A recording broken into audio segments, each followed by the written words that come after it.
شط بورسعيد يا شط الهواء كلهم على المتوسط يعني.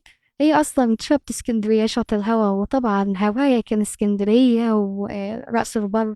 مسقط رأسي وبورسعيد حكاية عيش إلى تنتهي. الفيديو صغير وعايزين نقول بسرعة حكاية الشاليهات في بورسعيد. هنبدأ نقول بسرعة على الرسول عليه الصلاة والسلام.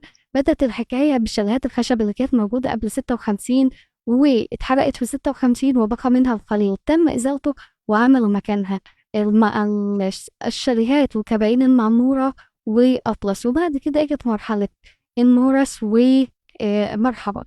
طيب ايه ده الفندق او الكازينو الشاطئ كينج بيتش وايلاند بيتش واسينا بيتش.